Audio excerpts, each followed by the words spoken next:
Viral di media sosial seorang sopir truk yang mengemudikan kendaraan tidak wajar dengan menggoyang-goyangkan truk di tengah jalan raya. Pihak kepolisian berhasil mengamankan pengemudi karena dinilai membahayakan pengguna jalan lainnya. Inilah video sebuah truk yang melaju kencang disertai bergoyang oleng. Ditambah aksi sang pengemudi duduk di pintu truk sambil menari yang viral di media sosial. Pengemudi akhirnya mendapatkan tindakan tegas pihak kepolisian. Truk beserta sang pemudi atas nama Uyun Anwar, warga desa Pringu, Kecamatan Bululawang, digelandang ke Mapolres Malang. Pengemudi truk dinilai melanggar pasal 283 Undang-Undang Lalu Lintas Angkutan Jalan tentang mengemudi dengan tidak wajar hingga berpotensi mencelakakan pengguna jalan raya lainnya. Namun guna memberikan efek jera, polisi pun memberi sanksi tilang. Sang pengemudi truk oleng ini tidak ditahan dan hanya diminta membuat surat pernyataan agar tidak mengulangi perbuatannya lagi. Menurut Kasat Lantas Polres Malang AKP Agung Fitriansyah, motif sang pengemudi melakukan aksi berbahaya ini dikarenakan untuk kebutuhan konten media sosial dan ajang pamer keberanian dalam mengemudikan kendaraannya kepada sopir lain di komunitasnya. Ia menambahkan truk bernomor polisi N9028EE ini biasa digunakan sebagai pengangkut buah-buahan dari Surabaya menuju Bali. Saat kejadian pembuatan video tersebut terjadi di Jalan Raya Asem Bagus, Situbondo. Pihak kepolisian berharap tak ada lagi kejadian berkemudi dengan membahayakan. Mereka tak segan-segan melakukan tindakan tegas dengan sanksi pidana bila ada pengendara lain yang meniru aksi tersebut. Kemarin ada viral di media terkait dengan truk oleng. Sesuai dengan atensi untuk adanya viral itu, kami langsung melakukan tindakan, yaitu kita cek dari nopol kendaraan dan memang itu pemiliknya adalah warga Bululawang. Dan sudah kami anggota sudah kami rapatkan, langsung juga kami lakukan tindakan untuk barang bukti truk sudah kami amankan. Ya, untuk truk dimaksud viral karena memang truk oleng itu banyak dan ini yang sudah viral kemana-mana. Kami lakukan tindakan karena memang bisa membahayakan pengemudi yang lain dan juga sangat berpotensi sekali untuk terjadinya kecelakaan. Motifnya dari supir untuk pembuatan konten, namun tidak menutup kemungkinan apabila kita tidak menindak secara tegas, ke depan banyak yang melakukan truk oleng. Yanto Yancung melaporkan. Kasus pinjaman online yang menjerat salah seorang warga Kota Malang mendapat tanggapan dari Otoritas Jasa Keuangan atau OJK Malang. OJK meminta masyarakat teliti dan jeli dalam memilih platform pinjaman online. Pasalnya jumlah pinjaman online ilegal jauh lebih banyak daripada pinjaman online legal yang tercatat di OJK. OJK bersama Satgas Waspada Investasi meminta masyarakat teliti dan jeli dalam berhutang di platform pinjaman online atau pinjol.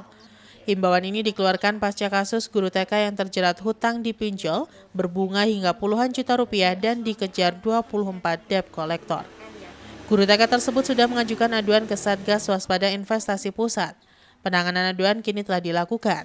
Menurut Otoritas Jasa Keuangan, ada 3.193 platform pinjol ilegal.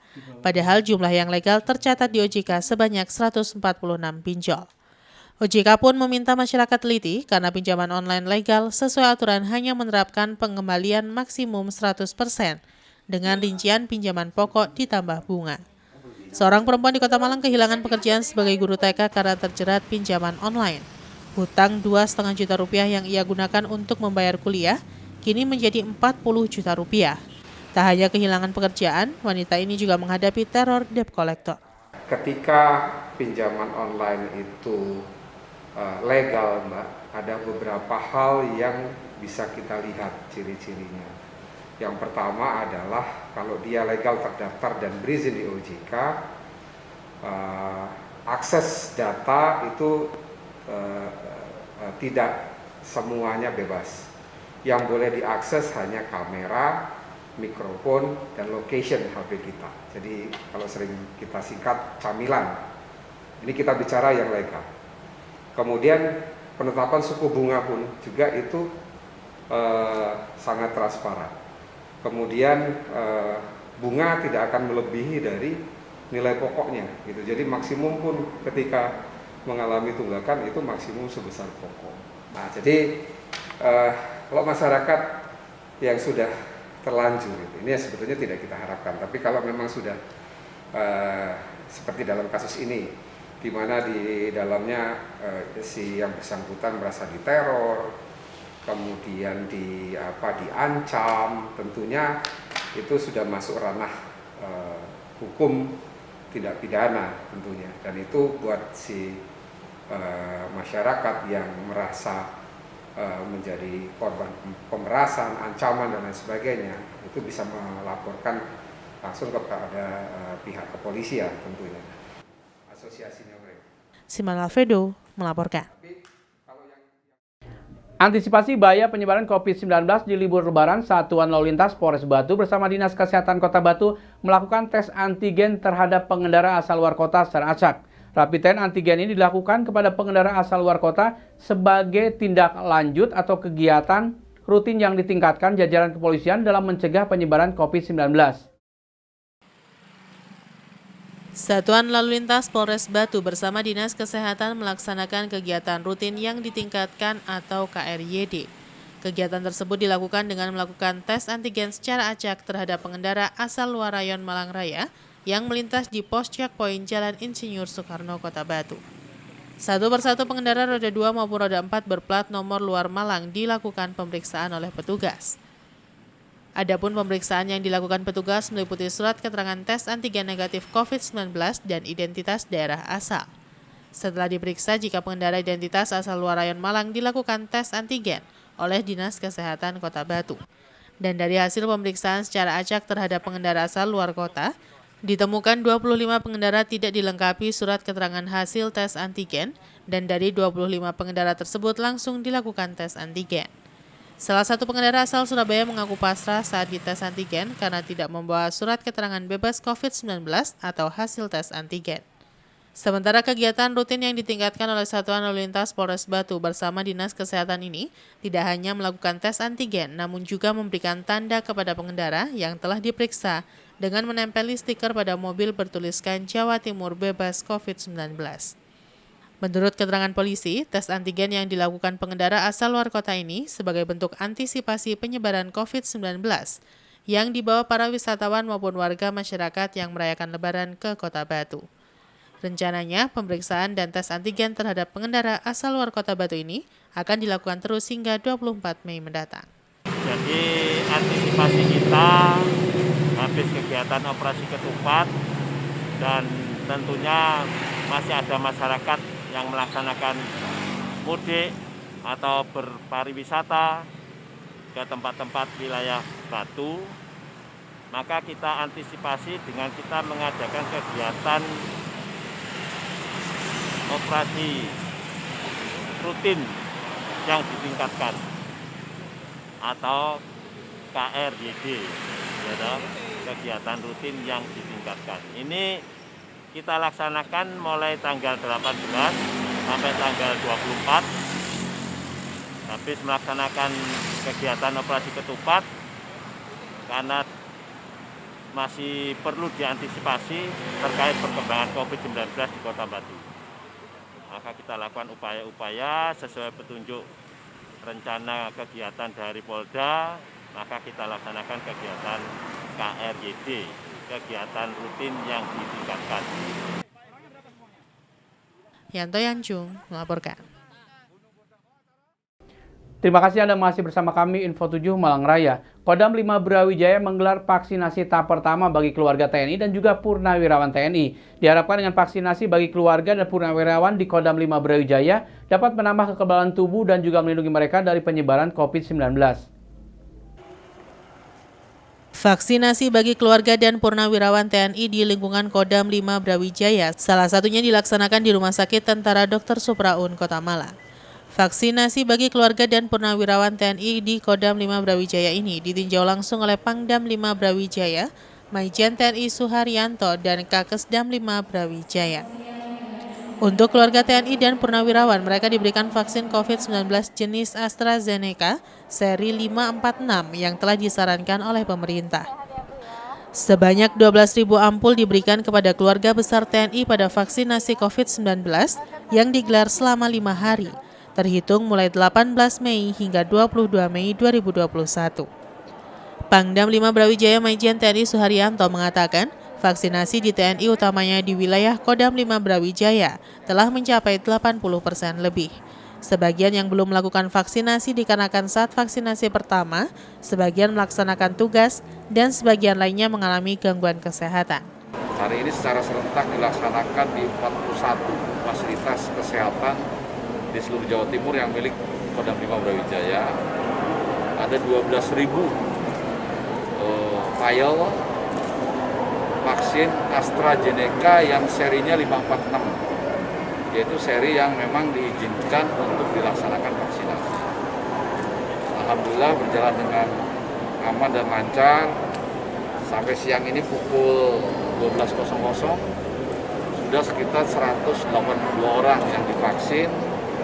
Rata-rata kalau kita lihat ibu rumah tangga, ibu-ibu dan ibu-ibu warkawuri selesai divaksin, dilaksanakan observasi. Tadi saya langsung wawancara sama mereka. Dan alhamdulillah di antara yang 182 sekarang ini tidak ada yang ada kipi atau mungkin ada reaksi-reaksi yang tidak diinginkan. Sementara salah seorang keluarga anggota TNI yang ikut divaksin mengatakan, jika awalnya ia merasa khawatir, sehingga saat pelaksanaan vaksinasi tekanan darahnya sempat tinggi. Namun akhirnya ia bisa mendapatkan vaksin. Ia juga merasa lega karena telah divaksin. Awalnya tadi takut, dari kemarin udah deg-degan, terus tadi pas di tensi biasanya nggak pernah tinggi, tadi tensinya tinggi karena deg-degan mungkin ya 141/85, tapi sudah ya rasanya ya biasa aja. Simon Alfredo melaporkan. Sehari menjelang Hari Raya Ketupat, kondisi Pasar Karang Ploso kembali ramai. Masyarakat mendatangi pasar untuk belanja memenuhi kebutuhan persiapan Hari Raya Ketupat. Ramainya pasar ini berdampak pada meningkatnya omset para pedagang. Beginilah pemandangan di Pasar Karang Ploso satu hari menjelang Hari Raya Ketupat. Hari Raya Ketupat ini masih dipelihara dan dilestarikan masyarakat, sehingga 1 minggu setelah Lebaran warga masyarakat kembali berhari raya. Hal ini terlihat pada kembali ramainya pasar karena warga banyak mendatangi pasar untuk berbelanja kebutuhan Hari Raya Ketupat, khususnya daun kelapa muda untuk membuat ketupat dan juga kentang sebagai sayuran. Ramainya pasar ini disyukuri para pedagang karena berdampak pada meningkatnya aktivitas jual beli dan omset para pedagang. Ramainya pasar ini sudah terjadi sejak pagi hari sampai menjelang siang, dan pasar terlihat padat oleh para pengunjung dan juga pedagang.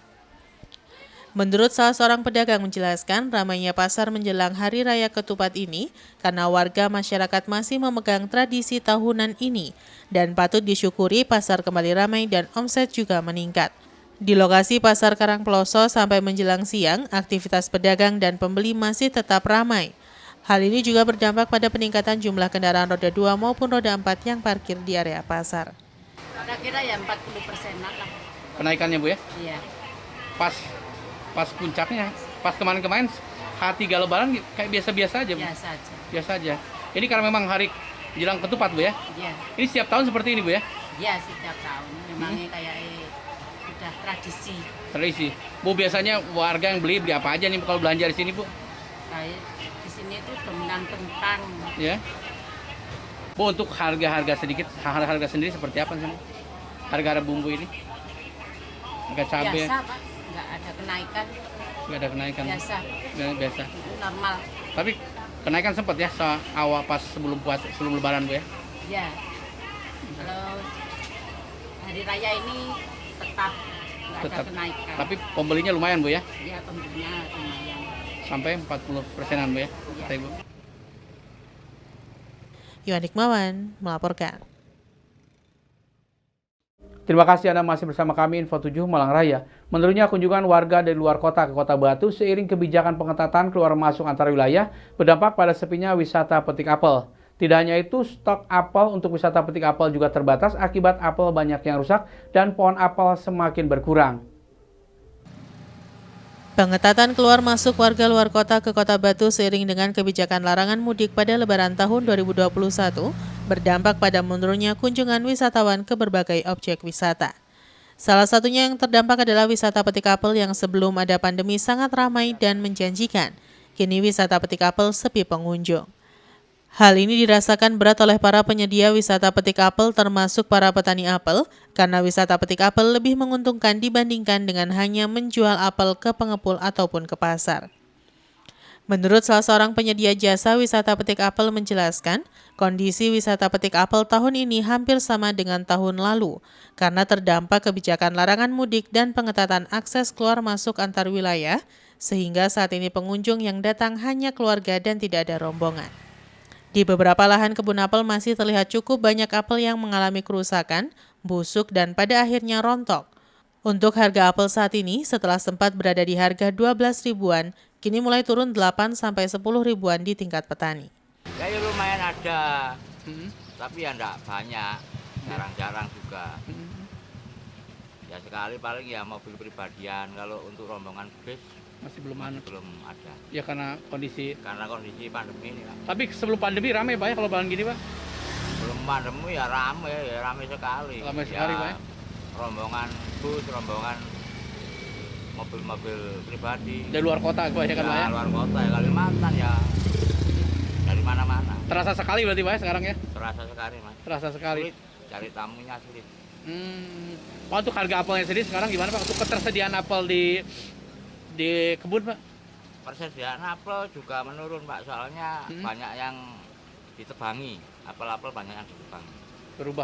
Berubah fungsi apa gimana Pak? Makanya sekarang mahal apel. Berapa sekarang Pak? Ya kalau di tingkat petani sekitar itu tebasan. Yang Tebasan ya sampai 15.000 per kilonya sekarang. Oh jadi karena memang terbatasnya aja Pak ya? Iwan Hikmawan melaporkan.